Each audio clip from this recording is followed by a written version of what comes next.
मुख्यमंत्री साहेब 2 महिन्याचं पैसे टाकण्यात आम्हाला. आम्ही गरीब माणसं आहेत. गोरगरीबाला तर पैसे टाकेना गेला तर नुसतं मतदान करत आहे, मतदान करत आहे.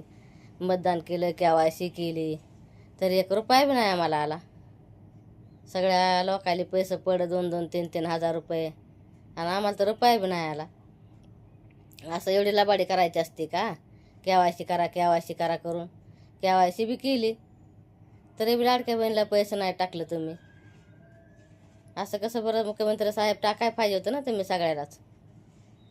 1-1 हप्ता, 2-2 हप्ता टाकायचं तुम्ही सगळ्यालाच. कोणालाच टाकलं, कोणाला टाकलं, कोणाला नाही टाकलं, कोणाला तसंच ठेवलं, कोणाला 3-3 हजार रुपये टाकलं, कोणाला रुपया बी नाही टाकला.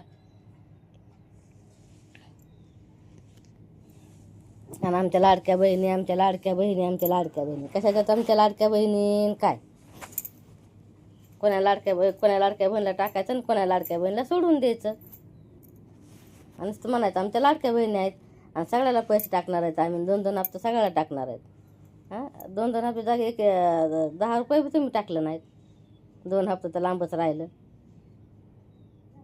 आणि काय नुसतंच अकाउंट चेक करा आणि बघायचा, आणि एक बी माझी लाडकी बहीण राहणार नाही.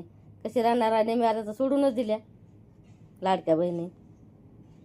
सरकारी नोकरदार असल्यावर एक आहे, सरकार नोकरदार आहेत, त्यांच्या घरी गाड्या आहेत, घोड्या आहेत. आम्हाला तर काय खायला भाकर नाहीत, तरी आम्हाला पैसे तुम्ही टाकले नाहीत. का गरीब बघून टाकीत नाहीत का काय माहिती? असंच असेल, गरीब बहिणी बघून टाकीत नाहीत वाटतंय. ज्यांना पैशाची गरज आहे त्यांना टाकीत नाहीत, गरीब बहिणी आहेत म्हणून टाकीत नाहीत. पण गरीब बहिणीनेच तुम्हाला मतदान केलंय ना, टाकाय पाहिजे गरीब बहिणीला.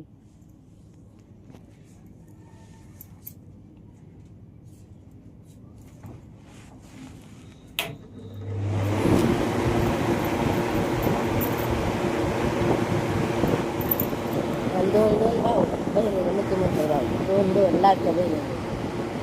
आणि पैशाचं तर पका नको. बहिणी वाट बघून डोळं जायची बारी आली बहिणीची. आज येते उद्या येते, आज येते उद्या येते, 1 रुपया नाही आला. आता काय आशा करावं तुमची टाकतानाच म्हणून.